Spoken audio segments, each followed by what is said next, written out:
Soul ties arise from typically one of a couple of things, the most common of which is what we call one flesh unions.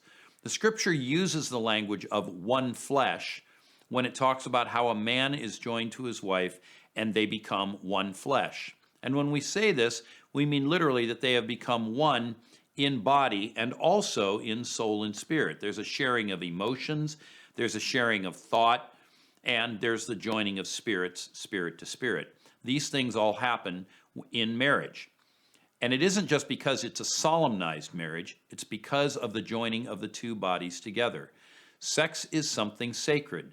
God has created it for the union of two people who love one another and have made a lifelong covenant to one another. Of course, oftentimes people engage in sexual activity outside of marriage and the soul ties form.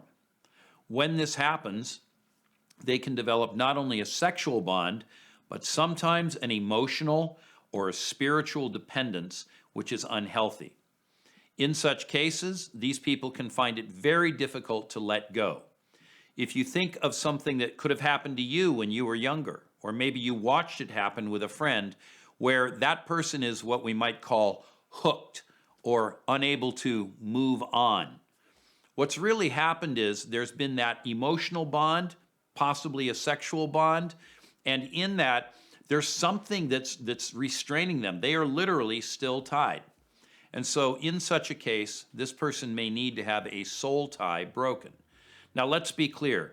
The word soul tie or the language of soul tie does not occur in the Bible.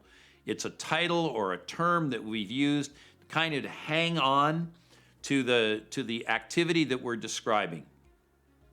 But remember what is in the soul: memories and emotions as well as will. We have to break these soul ties. We have to cut these things in order that the person can go free. Where do soul ties arise? Well, if it's outside of the sexual bond, well, at least in the best case, they could be with parents, a codependent relationship. It could be with, as I said, present or past lovers. This could be something even with a friend, somebody with whom we've never shared family, and we may have never had any sexual encounters, and yet we become wrapped around them and they find a way of manipulating us, or we manipulate them. Sometimes there can be spiritually abusive relationships, say with a pastor or somebody like this. And so not all soul ties are physical. Some are emotional or mental only. Let me say that again. Not all soul ties are physical. Some are emotional or mental only.